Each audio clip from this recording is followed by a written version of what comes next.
es un honor estar con ustedes en esta reunión y además de un honor para mí personalmente como exalumno de la Tadeo.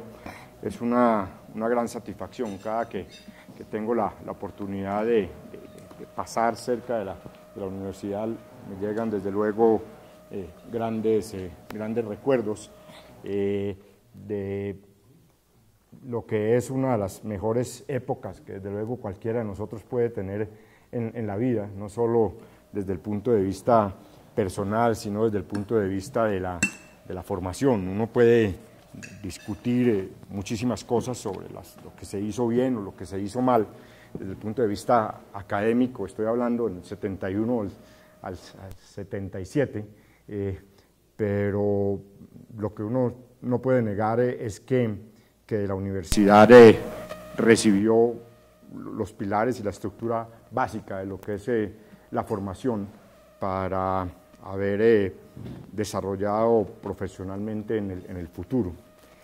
Cecilia María me invitó a esta reunión y un poco el tema que me planteaba es complejo, es un poco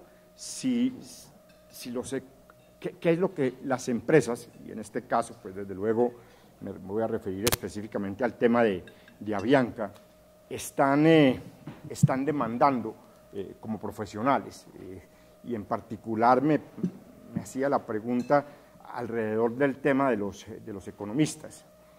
Y la verdad, eso me generó una serie de reflexiones interesantes, porque la primera respuesta que uno hace es, no, pues obviamente lo que hay que meterle a esto es a los economistas un poco más de contabilidad, algo de finanzas, y revolvemos y de ahí sacamos algo. Pero me puse a pensar en el tema y yo creo que la pregunta es mucho más compleja, porque es que antes de preguntarse uno si los economistas que estamos formando son los economistas que demandan las empresas, la pregunta inicial que yo me hacía es si la misión del economista, la vocación del economista es conseguir un trabajo dentro de la empresa privada, o si la obligación o la función de la Facultad de Economía es generar empleados y asalariados dentro de la empresa privada para resolver los problemas de la empresa privada, o si es un objetivo completamente diferente. Esto es un poco de si estamos haciendo un poco de esquizofrenia alrededor de la formación del economista como tal. Y yo me preocupé porque dije, bueno, ¿yo por qué me estoy haciendo esta pregunta? En primer lugar, pues el primero que no debe hacer eso soy yo. Yo soy economista y ando en lo que ando. Pero me puse un poco a pensar si de pronto yo tenía una deformación, en el sentido de que mi visión de la economía siempre ha estado relacionada con los temas sociales. Y obviamente eso se lo aprendimos entre otras, y al doctor Kalmanovich, que desde ese entonces era lectura obligada nuestra en las facultades de economía, la economía como ciencia social, alrededor del tema fundamentalmente humano. Y lo que hacíamos, y un poco me puse a ver, bueno, ¿será que hay una deformación? Y yo creo que y la verdad no, cuando uno se pone, y volví un poco a lo básico, a ver qué es la economía, y el objeto de la economía por definición está asociado a otro tipo de problemáticas, distintos a las problemáticas que son normales en la empresa privada. Básicamente estamos hablando de la producción, del intercambio, de la distribución de bienes y servicios para satisfacer necesidades humanas. Todos sabemos que en el fondo tenemos una división entre los temas macro, de las variables agregadas asociadas a producción, a crecimiento, y las variables micro, básicamente relacionadas con el comportamiento de los mercados y la utilización de los distintos factores de producción y cómo de allí se derivan comportamientos o acciones y cuál es el rol del Estado, cuál es el rol de los mercados en términos de la inflación, en términos del crecimiento, en términos de la distribución de ingresos, y uno podría agregar otra serie de preguntas relacionadas con el objeto mismo de la economía y con lo que, en mi caso en ese entonces, con las preguntas que yo quería responderme a mí mismo cuando decidí que quería estudiar economía. Y desde ese punto de vista había una relación entre lo que yo estaba buscando y lo que la facultad y la universidad me estaba generando.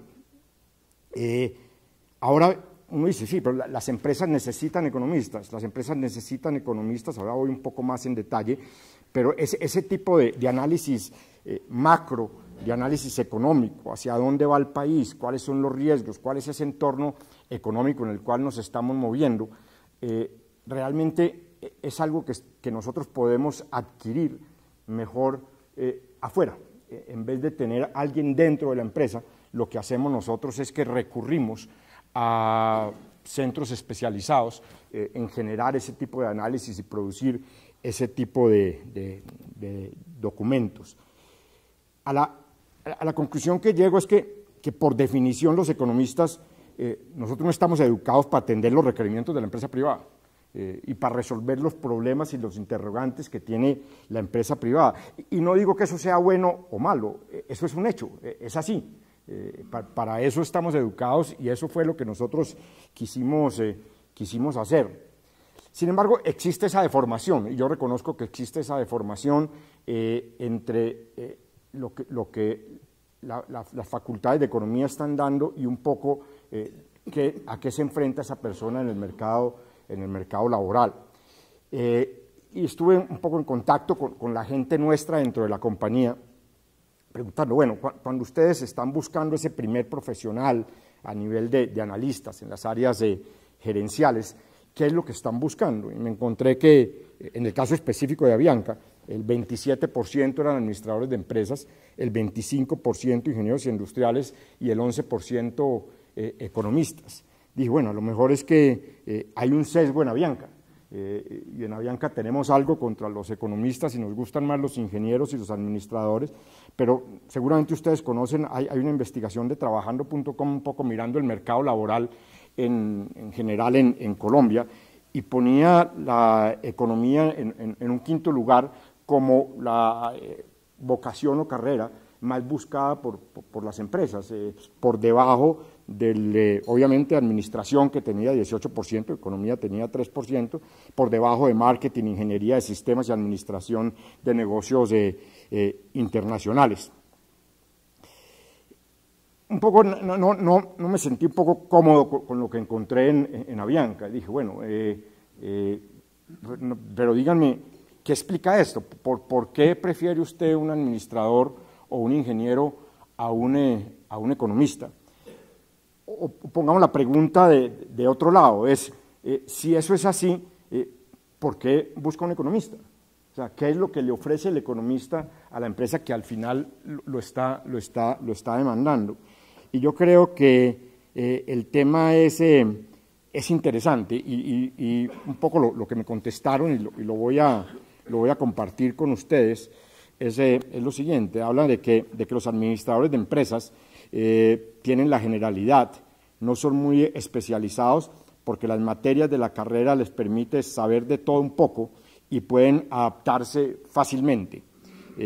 Quienes estudian administración de empresas les ven mayores habilidades para planificar objetivos y metas, organizar funciones y actividades, dirigir cumplimiento de tareas, gestionar y controlar una parte del proceso o el proceso como tal.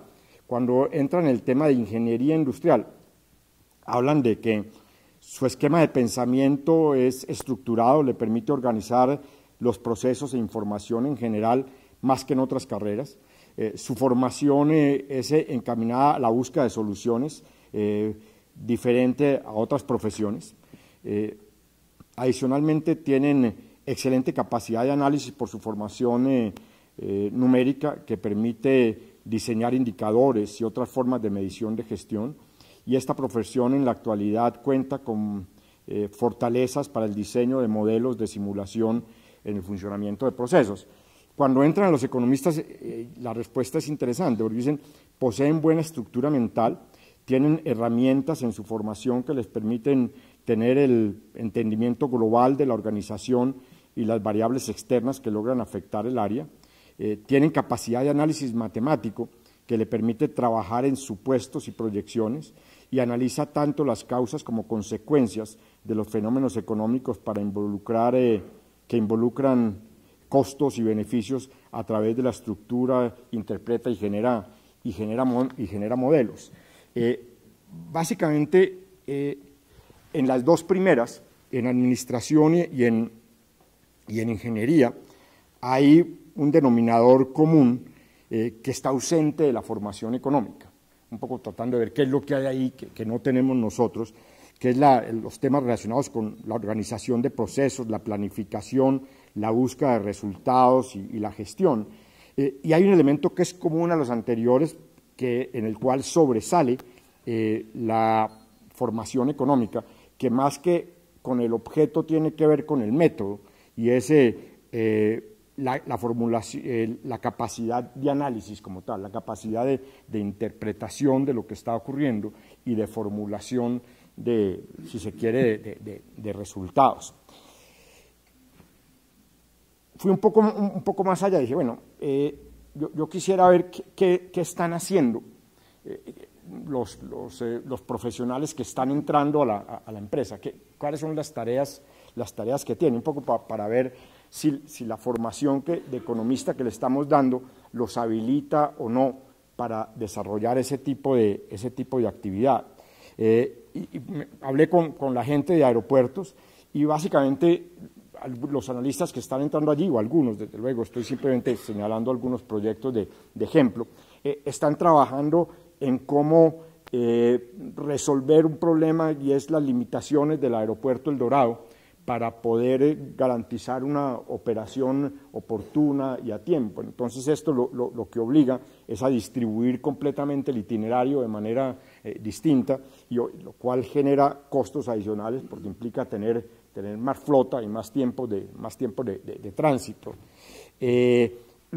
Había otro grupo trabajando en algo que es interesante, y es cómo optimiza el número de pilotos que usted va a utilizar hacia el futuro, teniendo en cuenta todas las restricciones de carácter regulatorio, convencional y contractual que rigen la contratación de pilotos, horas de vuelo, día de descanso, etc. Están mirando un poco la planilla de cuántos pilotos vamos a necesitar hacia los años siguientes para entrar al mercado a tratar de captar esos pilotos y asegurar que podemos dar la formación adecuada de manera oportuna, que cuando lleguen los aviones básicamente tengamos los pilotos. Había otros trabajando en un proyecto muy específico, y es que nos hemos encontrado con que en temas de cumplimiento hay el vuelo de Washington, no sé a quiénes les toca, pero el vuelo de Washington es un vuelo que usualmente llega tarde, y llega tarde con unas implicaciones grandísimas, y es que es un vuelo que está lleno de conexiones hacia Latinoamérica y hacia Colombia, y cuando llega tarde perdemos todas las conexiones de ese número de pasajeros. En el tema de flota hay una discusión, y es qué tipo de avión vamos a necesitar en el mercado doméstico en Colombia hacia futuro, si un avión turbohélice o un avión jet, con todo lo que eso implica desde el punto de vista de análisis de capacidad o de costos de operación de cada uno de estas flotas.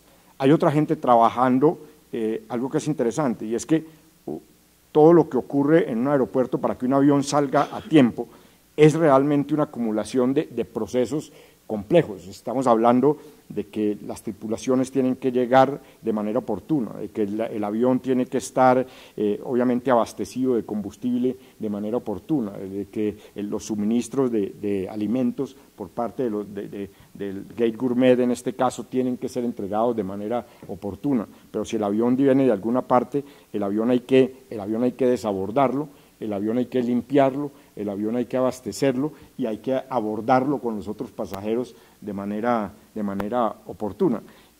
Al final es una combinación de procesos, y hay gente trabajando en cuál es la cadena de todos esos procesos, en dónde está la ruta crítica que nos debemos enfocar para que eso se haga en el menor tiempo posible, pero garantizando el cumplimiento. Todo eso es tiempo de un activo que está en tierra. En la parte financiera hay gente trabajando en control de costos y gente trabajando en cómo es el plan de esta compañía en los próximos 5 o 10 años. En la parte de recursos humanos había dos proyectos que me llamaron la atención. Uno tiene que ver con los planes de carrera de la gente trabajando en los profesionales que entran hoy a la compañía, qué opciones tienen hacia futuro y cómo garantizarle a ese profesional que finalmente se va a poder desarrollar hacia adelante como persona y como profesional, y la compañía le da ese tipo de oportunidades.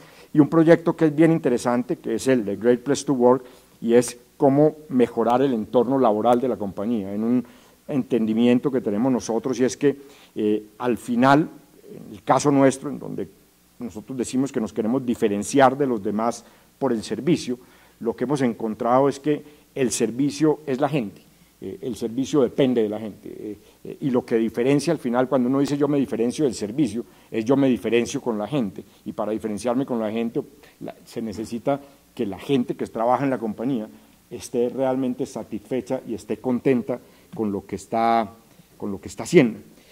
Menciono esos ejemplos un poco para que entre nosotros nos digamos, respondamos la pregunta si la persona que estamos formando es la persona adecuada para responder ese tipo de preguntas o para participar en ese tipo de proyectos, y estoy hablando únicamente del tema de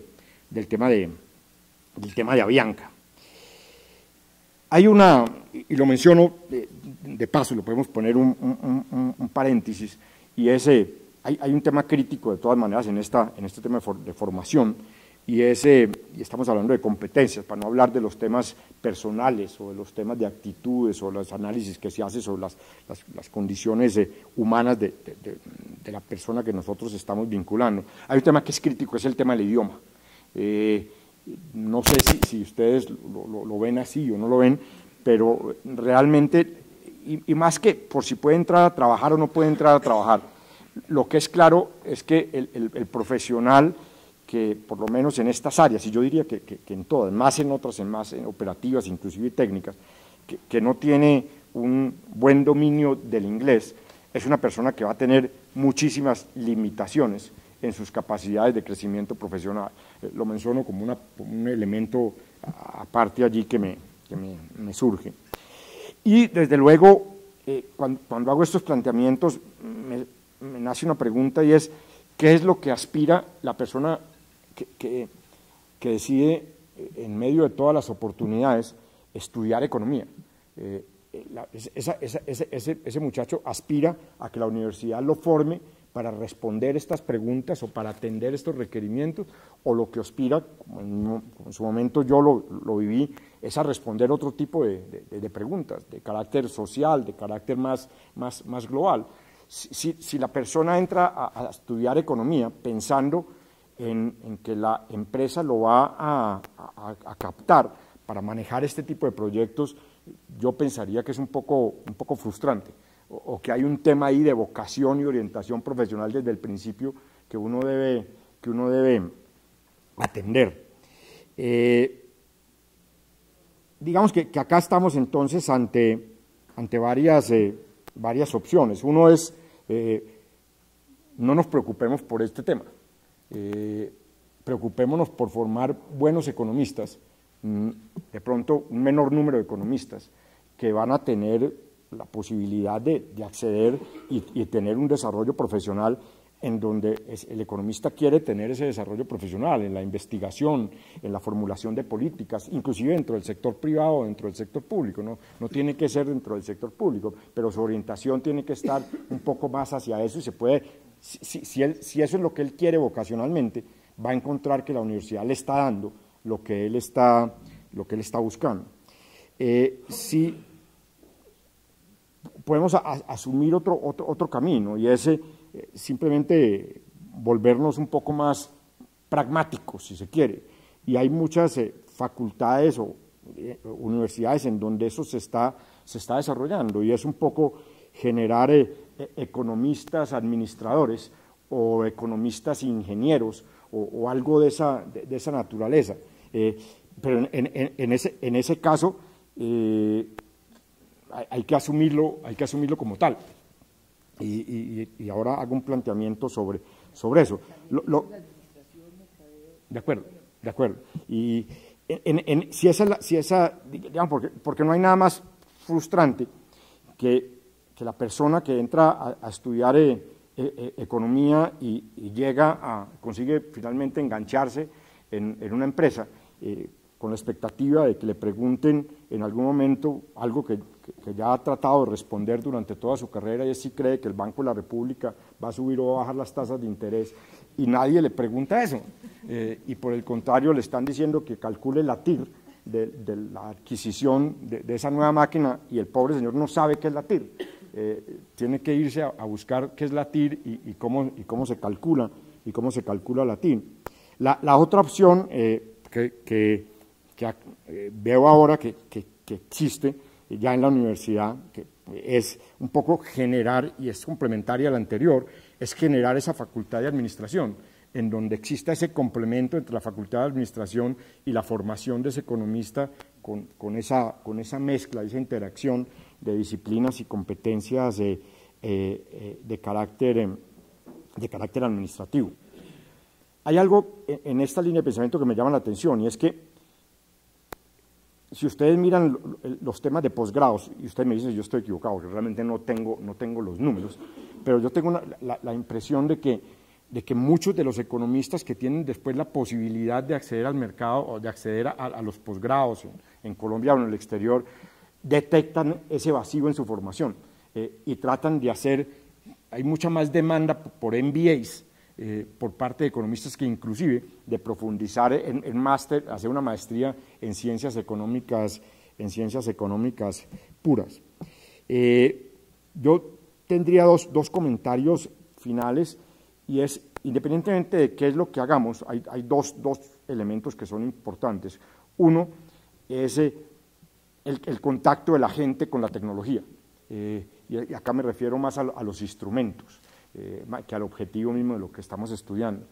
La persona, el profesional, tiene que estar familiarizado con todas las opciones de carácter tecnológico, en sistemas, de computación, de software, de todas las alternativas que le da eso, que van a ser herramientas definitivas y que van a marcar una diferencia si esa persona puede o no sobresalir en el mercado laboral. O sea, tener ese acceso a la tecnología, conocerla, manejarla, estar familiarizado con ella, es fundamental a la hora de ver un joven profesional vinculado a la empresa. Y lo otro es natural, y es cualquiera que sea la decisión que tomemos, si formar economistas puros, o si formar economistas administradores o economistas ingenieros, o darle a los economistas más instrumentos que les permitan enfrentar un poco esas preguntas que de una forma aleatoria yo estoy trayendo, hagámoslo bien. O sea, lo que sí no podemos tener es un poco de mediocridad en lo que estamos haciendo. Tomemos la decisión que queramos tomar y hagamos los mejores economistas puros, o los mejores economistas administradores, o los mejores economistas industriales. Un poco la decisión de por qué camino moverse está abierta y existen todas las opciones. Lo que sí hay que hacerlo es bien, y hay que ser sobresalientes en eso. Esa persona tiene que, ese profesional tiene que sobresalir por encima de los demás con la formación que nosotros le estamos dando. Básicamente esos son los puntos que yo quería compartir con ustedes. Espero que más o menos esté respondiendo las inquietudes que ustedes tenían, y desde luego si hay alguna pregunta.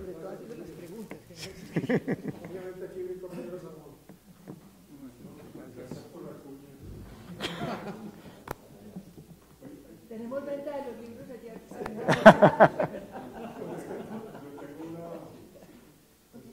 Yo tengo la primera edición de historia, ¿sí? Tengo la primera edición. ¿Cuál fue el cambio fundamental entre el estilo de organización del grupo astronómico y el de los Estados Unidos? Yo vi ahí, pues, de pronto, pues como se hizo así, la empresa y se amplió por todos lados, y el puente aéreo lo racionalizaron, cambiaron totalmente, digamos, la estructura del negocio. ¿Cómo lo percibiste? Bueno, ahí hubo como 12 etapas iniciales. Una de reestructuración fundamental en donde básicamente el objetivo era tener una operación rentable. Eso llegó a reducir la compañía. La compañía llegó de tener 50 aviones a tener 40 aviones en el 2004, con una reducción muy grande de su operación, únicamente orientada hacia rutas efectivamente rentables, pero con una calidad operacional y de servicio supremamente baja y con un entorno laboral fatal. No solo, recuerden ustedes, los conflictos con los pilotos y las operaciones Tortuga, sino también la actitud de la gente en las counters y de cara al cliente. No había, lo que había era una batalla entre el cliente y la persona que lo estaba atendiendo. Usted cuando iba a volar, usted iba de alguna manera predispuesto a que iba a tener un enfrentamiento con esa persona, porque su cupo no se lo iban a reservar, etcétera.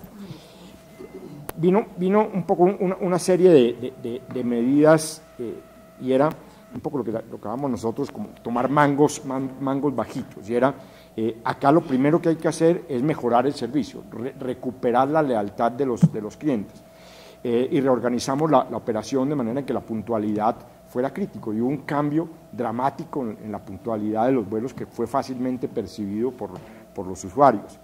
Empezamos a hacer lo máximo que podíamos hacer era cambiar un poco las sillas, cambiar los cojines de los aviones, pintar los aviones. No teníamos sistema de entretenimiento, pero pusimos DVDs con películas en los aviones que de alguna manera atendían esa prioridad. Hicimos algo que era interesante, y es en la cadena de servicio, de pronto el vuelo es la parte más corta. Sobre todo los empresarios gastan más tiempo en los aeropuertos, en los vuelos cortos, en los vuelos domésticos, que en el avión en sí mismo. Entonces invertimos en algo que marcaba una diferencia, y creamos salones VIP. En su momento mejoramos los que había en Bogotá, los ampliamos en forma importante, creamos en Medellín, en Cali, en Barranquilla, en Cartagena. Hoy son totalmente insuficientes, y eso que en su momento fue un plus, hoy se nos volvió un problema porque no tenemos cómo ampliarlo, pero bueno, eso en su momento marcó realmente una diferencia también en la propuesta de servicio. Y definimos un norte estratégico al cual me refería ahora, y es: esta aerolínea es una aerolínea que se tiene que distinguir de las demás por el servicio, y detrás del servicio está la gente, y empezamos a trabajar en temas de clima laboral, de cultura, de traer la gente hacia adelante, en motivación hacia servicio, y digamos que hicimos lo que tradicionalmente se hace en temas de manejo de recursos humanos, pero la verdad es que en la medida en que los pasajeros empezaron a ver lo que estaba sucediendo, la actitud de los pasajeros cambió hacia la compañía, y la actitud de los trabajadores cambió dentro de la compañía. Los trabajadores empezaron a ver que ese podía ser un proyecto exitoso. Es que cuando uno llega al trabajo y le dicen que no sabe si va a tener trabajo al día siguiente, pues mal puede pensar que esa persona atienda bien a un cliente. Cuando la persona vio que esa compañía podía ser exitosa, su actitud misma dentro del servicio, dentro de la empresa, cambió de manera radical. Y desde el punto de vista de mercadeo, algo que yo creo que fue muy interesante, y es: cuando uno hace una campaña de mercadeo, usualmente uno sale a decir que uno es el mejor. Nuestro producto es el mejor, nuestro producto está por encima de los demás. Nosotros pensamos que eso era botar la plata, porque si salíamos con eso, la gente obviamente no nos iba a creer, y de hecho nuestro producto ni siquiera no era excelente, ni siquiera era bueno. Lo que nosotros salimos, no sé si ustedes lo recuerdan, es con un tema de aquí están pasando cosas, y básicamente la propuesta que nosotros le hicimos al cliente no es: nosotros vamos a ser los mejores, sino le prometemos que vamos a cambiar, y le prometemos que vamos a hacer un esfuerzo por hacerlo cada vez mejor. y de alguna forma eso se pudo cumplir, porque empezamos a hacer cambios y a mejorar paso a paso y logramos recuperar la fidelidad y la lealtad de la gente. Después vino todo el resto de temas, que obviamente ya al llegar, llegó la flota nueva, ya cambiamos toda la flota, toda la propuesta de servicio cambió, vino la fusión con TACA, que dio otra dimensión, y obviamente estamos en los números y en los valores que hoy tenemos. Bueno, nosotros en la sesión anterior estábamos hablando de la calidad y usted nos dio unos porcentajes de profesionales que contratan cada año, ¿cierto? En valores absolutos, ¿cuánta gente contratan al año? Eso es una pregunta, pero la pregunta en realidad es si al momento de contratar tienen en cuenta la universidad de la cual salen esos profesionales. Y si entienden claramente cuál es el tipo de profesional que saca cada una de esas universidades. A ver, en cuanto a números, no tengo en esa área específica un número específico, pero debe ser en el terreno de cientos, o sea, 100, 200 profesionales cada año entrando, más un tema de rotación permanente. Yo pensaría que no existe realmente, porque en los temas de convocatoria, un sesgo frente a la universidad. Las convocatorias son públicas, son amplias y se presentan personas de distintas universidades y de distintas formaciones. Lo que sí me llamó la atención un poco fue el sesgo en la parte de profesión, un poco que les presenté ahora. No existe ese sesgo en materia de universidad. Como por ejemplo, simplemente porque uno sabe, digamos, qué tipo de economista que saca los Andes y el que saca de la Javeriana, como usted mismo decía. Entonces, al momento de seleccionar las personas, ¿no se tiene eso en cuenta? Lo que hay es un proceso de selección, digamos, complejo. ¿Qué competencias se evalúan? Complejo. Digamos, cuando miran el economista, lo que están mirando es su capacidad analítica. No están mirando si sabe macroeconomía o sabe microeconomía. Lo que están mirando es su estructura mental y su capacidad de resolver y de modelar y analíticamente entender ese tipo de problemas. Cuando estoy buscando el economista senior y había que entonces ahí sí es un economista puro, pero en general lo que entra es más la capacidad. Es la capacidad analítica. ¿No importa de qué universidad? No existe ese sesgo, existe el análisis de la persona. Y existe un proceso complejo de selección en donde a esa persona, o sea, no le creen que es bueno o malo de dónde viene, le van a hacer el análisis de si tiene esa capacidad analítica en el proceso de selección. Complementando un poco lo de Rosario, en una forma muy específica, pero puede parecer prosaico, el idioma, ¿qué porcentaje puede ser importante para un enganche?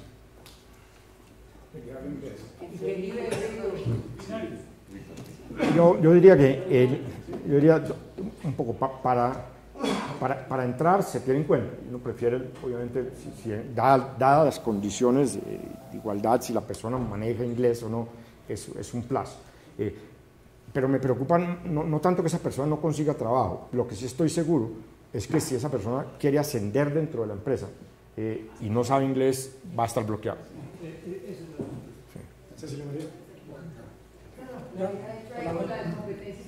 Creo que tú eres la palabra primero. Ahora, no estoy seguro que eso aplique en general en el mercado, en todas las empresas. La empresa nuestra un poco tiene unas connotaciones muy particulares donde buena parte de los interlocutores nuestros son de afuera y esa persona tiene que estar en contacto y la medida en que más alto esté con personas que no hablan. Sí, yo sí puedo afirmar, en las empresas grandes sí aplica, Okay. sin duda. Bueno, la universidad prepara gente para la empresa en el mercado laboral. Estamos hablando con el CEO, Avianca TACA, que se sabe la tarea, subió la tarea. ¿Qué quiere Avianca en lo posible le prepare esta universidad para Aviancos? ¿En qué le puede ser útil? ¿Cuál sería el enfoque de este tipo de economista que está produciendo la tarea? Y que si es así, sabiendo que una cosa fundamental en cualquier persona que trabaja en los aviones tiene que ser el inglés, si ese personaje que ustedes quisieran debe tener un inglés muy intensificado, habría que intensificarlo o no. Y si pudiera llegar a algún entendimiento por lo posible entre Avianca y verdadero. Muy bien, claro y al grano. A ver, yo, la verdad, hay un poco parte del principio y me parece un poco cruda la manera como yo planteo el tema. En la empresa no necesitamos economistas, lo voy a poner en esos términos, un poco. ¿El 10% apenas? Sí, pero lo estamos buscando más por la metodología y la capacidad de análisis que tiene, que porque esa persona, el objeto de su carrera haya sido otra. Digamos, y cuando entra a esa capacidad analítica y eso, entra a competir con esos mismos elementos que puede tener el administrador de empresas o el ingeniero. Y de hecho, cuando usted va un poco más allá y empieza a buscar personas con posgrados, yo pensaría que ahí el sesgo es muchísimo mayor. Estoy hablando, estoy de pronto inventando un número, pero el 80% de los posgrados que nosotros tenemos son en MBA. Yo no conozco un máster en economía distinto a la suerte que tuve yo de llegar allá, pero no lo veo. Ahí, si uno se mide más allá, lo que estaría buscando realmente es MBA. Si uno quisiera un poco en esa alternativa pragmática que yo mencionaba ahora, más que un poco, porque en mi época yo me acuerdo que nos dictaban contabilidad. En la universidad trataba como de meterse por ese camino, y nos dictaba contabilidad, y me acuerdo del libro de Harvard, todo ese tipo de cosas. Pero yo más trataría de encontrar cuáles son esas disciplinas que tratan de resolver esos problemas que yo planteé ahora, los temas relacionados con procesos, o los temas relacionados con tomas de decisiones, o los temas relacionados con mirar entre las distintas alternativas, cuál es la alternativa que yo debo escoger, como ese tipo de formulaciones. Si ese es el camino que se escoge. Gracias. Pero muchas gracias. La pregunta está relacionada con el tema del inglés, aunque ya dijiste más o menos con la pregunta más relacionada con el tema de la transversalidad del tema tecnológico. Y si eso se ha reflejado realmente en el proceso de contratación o de la búsqueda de profesionales que tengan la capacidad. En el caso de Microsoft en particular, a nivel mundial, en ningún lugar contratamos a alguien que no sepa hablar inglés, y por supuesto que no sea. Simplemente, si no habla inglés, no se puede comunicar, no lo podemos contratar. Yo creo que eso es único Microsoft, es único, muy particular el tema de tecnología. Pero el tema en particular de cómo la organización se ha transformado y el tipo de profesional que están buscando, yo tiendo a pensar que buscan elevar el nivel de la transversalidad, del entendimiento del tema tecnológico. El 80% de la demanda de puestos a nivel mundial hoy tiene de alguna forma una base tecnológica. Conecto esto al tema de economía, porque yo creo que ese tema de behavioral economics, el hecho de buscar bases masivas de información que están generando a través de celulares, todo esto va a ser sin duda alguna la transformación fundamental. Estoy seguro que quizás usted está desarrollando esa disciplina, es una disciplina que es una oportunidad tremenda para una universidad de desarrollar la capacidad de análisis para proveer insights de información masiva. Entonces, ¿cómo estos elementos han venido cambiando? ¿Desde qué punto está reflejado en el punto profesional que está tratando de contar? Yo creo que lo estás planteando mejor de lo que yo podría hacerlo desde luego. No pretendería, y por eso lo mencionaba yo. Hay un tema acá que es el tema de familiaridad con el entorno tecnológico, con el mundo tecnológico y con todo lo que eso implica desde el punto de vista de acceso a la información y de comunicación.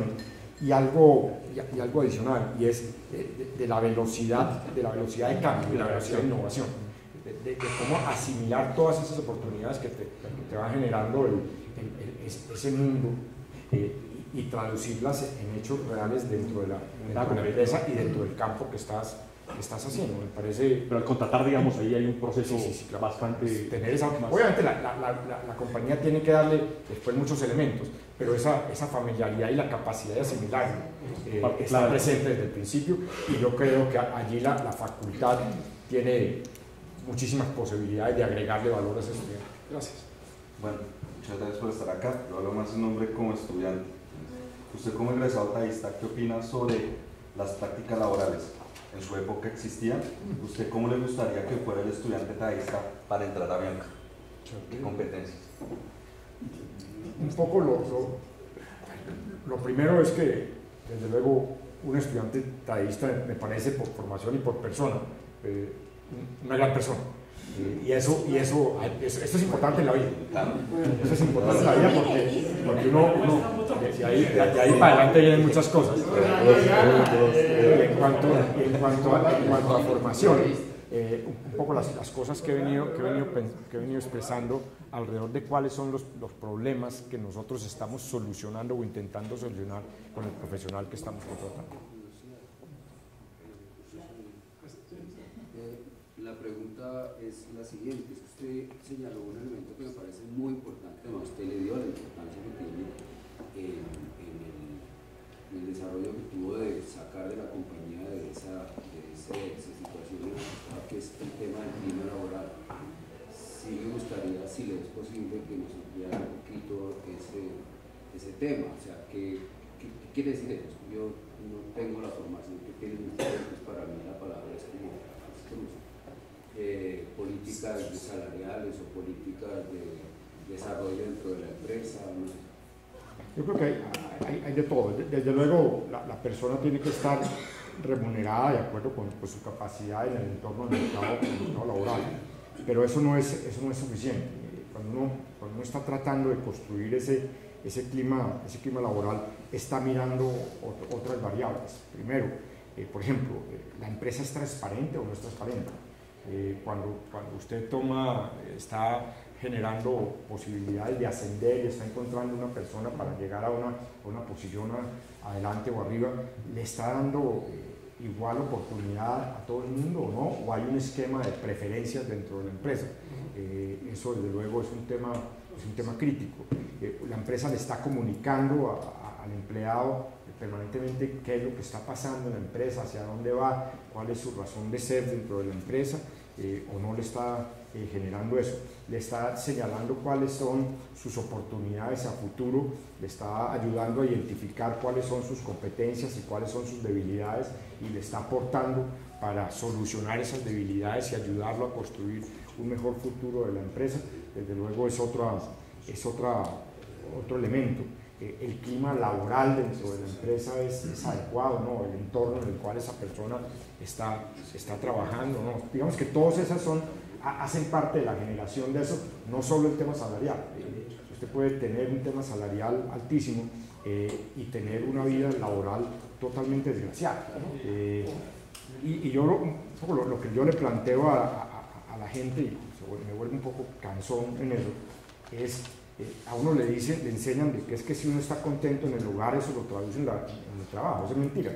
Si uno está contento en el trabajo, tiene una buena relación laboral, en el familiar. ¿Sí? Todo lo que usted haga bien, finalmente todos los que estamos acá tenemos más tiempo trabajando que en la casa.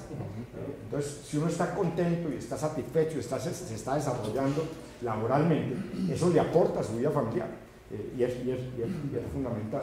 Gracias, doctor. Es bien interesante la presentación. Yo quiero pegarme de su última frase. Tomen la decisión que quieran, pero háganlo bien. Entre los requisitos, digamos, el modelo de profesional que está buscando Avianca, que es que tenga fuerte capacidad analítica, capacidad de modelar sistemas complejos, capacidad de modelar cuantitativamente procesos y optimizar sistemas y procesos. Es lo que se denomina el poder de la teoría. Eso es bien importante, pero no coincide con lo que piden la mayor parte de los empresarios en este país. Bueno, eso explica por qué Avianca le va mejor que a las otras. ¿Sí? Porque lo que piden generalmente los empresarios, esto lo saco del estudio Tuning, es una cosa totalmente distinta. Y eso también explica un poco nuestro retroceso. Bien, que capacidad de trabajar en equipo, pero eso no está muy claro, que capacidad de recibir órdenes, no poco pensamiento crítico, y curiosamente, que es totalmente increíble, no conocimiento de un segundo idioma, solamente como el 12 o 13% pide como característica el segundo idioma. Esto implica que realmente para una universidad tiene que haber un gran esfuerzo en el poder de la teoría. Es decir, buscar profesionales teóricos conceptuales, porque un teórico conceptual le va mucho mejor ya enfrentándose a un problema real, a un problema complejo. Pero hay toda una tendencia muy fuerte, que es el poder de lo práctico, lo tecnológico, y eso realmente no es lo que permite modificar los procesos productivos, ni los procesos industriales, ni siquiera los procesos conceptuales. Me parece bien interesante porque usted lo representa en su concepción de buscar profesionales, no representa lo que la mayoría de sus colegas. Y termino con algo, y eso implica que hay que crear buenos profesionales con estas condiciones, independiente de la carrera, porque puede ser un ingeniero, puede ser un administrador, puede ser un economista, puede ser un diseñador gráfico, puede ser perfectamente un diseñador industrial, puede ser un biólogo con una gran capacidad de modelaje de sistemas complejos. Entonces lo que usted ya está dando un mensaje que bien interesante es crear buenos teóricos, que un buen teórico le da mucho mejor en la práctica que a un práctico en la teoría. Gracias. Por favor. Totalmente. Yo primero solo quiero felicitarlo a usted y a Bianca por este cambio radical que hicieron en el país. Inclusive yo periódicamente viajo a Washington y no he visto esas demoras que yo he tenido suerte. Estaba afortunado. A veces sí, pero en fin, y además me alegra mucho. Yo leí este fin de semana un artículo en el Economist que se llama Los Miserables. Los Miserables. Que si ustedes no lo han leído, les aconsejaría que lo leyeran, como diría el doctor Copelo, sobre entrepreneurs. Esto realmente no tiene nada que ver con la Bianca ni nada. En cuanto a la educación se refiere, en general, este artículo trata más que todo sobre por qué es que la gente joven no se vuelve entrepreneur en Europa. Todos sabemos lo que está pasando en Europa, no hay trabajo. Y hay muchas razones por las cuales hablan de este empuje que realmente es el alma del capitalismo, el entrepreneur, tipo que crea una empresa nueva. Y hablan aquí de que la gente joven no se mete. ¿Por qué? Porque si le va mal, un gran porcentaje del entrepreneur le va mal en la vida. Entonces se vuelve un paria en la sociedad. Por otro lado, están las leyes laborales. Y Colombia sufre muchísimo por esta cuestión de las leyes laborales que son anacrónicas, terribles. Engancha a una persona y a los 10 años no puede, se quedó con ella por el resto de la vida o quiebra la empresa. En fin, ¿qué considera usted que sería un aporte para la sociedad si una universidad como la nuestra pudiera educar y darle esas oportunidades y luces a los estudiantes para que sean entrepreneurs? No tiene nada que ver con la Bianca lo que le estoy diciendo, pero es que lo que acabamos de ver con el señor Eframovich, el cual no conozco, él es un empresario con cosas nuevas, va y compra Taca, de golpe va a comprar otra compañía aquí, cosas nuevas. Eso sí que es un emprendedor. ¿Por qué no en Colombia se cree esta importancia del entrepreneur? Perdónenme. No, yo creo que la pregunta es totalmente válida y un poco parte del principio, es que nosotros de pronto estamos educando gente para ingresar al mercado laboral, pero vale la pena mirar un poco esa conversación, qué tipo de disciplina o qué tipo de fortalezas debemos generar para que esta persona salga a pensar que puede hacer algo por sí mismo. Yo creo que es totalmente válida. Desde luego no tengo la respuesta como tal, pero me parece interesantísimo. Yo desde luego me parece bien interesante. Yo combinaría un poco la inquietud de José Fernando y la de Johnny, en el sentido de que una buena teoría y de pronto unas habilidades prácticas, pero requiere algo de madurez. Uno puede decir de pronto por irresponsable, uno es mejor empresario, entrepreneur, si lo arranca joven y se mete de loco, pues, y tiene suerte. Pero mi pregunta va más, así como en el caso tuyo que fuiste presidente para América Latina Union Carbide, en el caso tuyo que tienes la de ministro, de banquero, de empresario,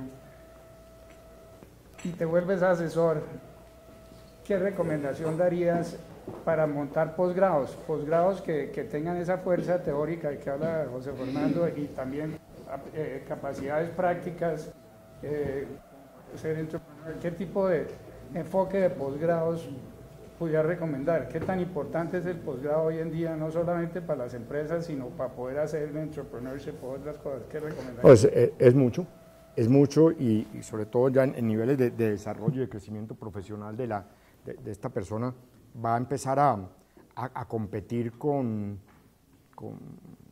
personas que han hecho posgrado. Eso ya cada vez es menos exclusivo. Tener un posgrado antes, en mi tiempo, era una aspiración casi que imposible, un motivo de suerte, y era un club bastante limitado. Hoy en día es normal, y yo creo que es normal y es una necesidad. O sea, a lo que voy es que si usted quiere avanzar en su carrera profesional, va a tener que buscar esa alternativa. Y el mensaje que yo daba ahora es, hay algo ahí, un sesgo complicado, porque si usted mira, buena parte de los posgrados donde más están, y si uno mira lo de Colfuturo también, encuentra que el tema de MBAs es sobresaliente. La gente está buscando opciones en ese tipo de disciplinas, tratando de buscar un mejor posicionamiento dentro del mercado laboral en las empresas. Pero a mí lo que plantea el doctor Izaza me parece que es el camino correcto, es el tema de calidad y el tema analítico, el tema de tener capacidad de entender los temas y formularle soluciones con un bagaje teórico adecuado. Y ahí es bueno, como decía, el biólogo, el historiador, el economista, el administrador, el ingeniero. Siguiendo el comentario de José Fernando, esa experiencia que usted cuenta de Avianca, de que no es relevante cuando la persona va a entrar a la compañía el hecho de que venga de la Javeriana o de los Andes, sino el análisis del candidato y de sus actitudes.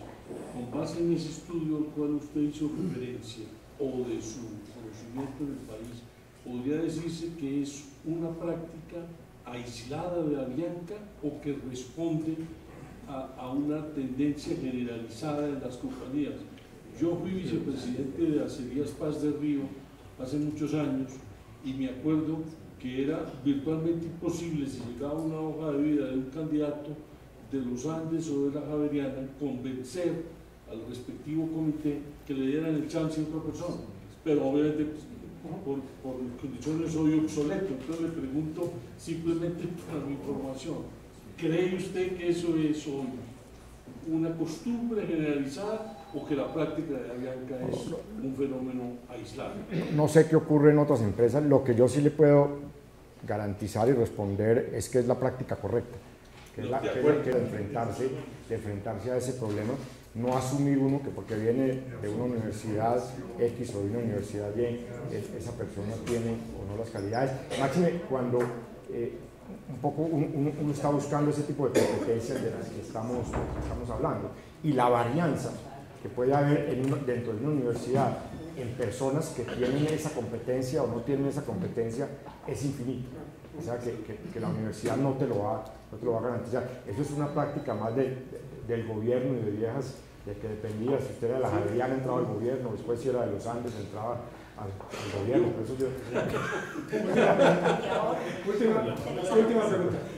Doctor Villegas, una pregunta un poco personal, en el sentido de que todos tenemos una percepción de todas las compañías y de las marcas que nos rodean, sobre todo en el ámbito nacional.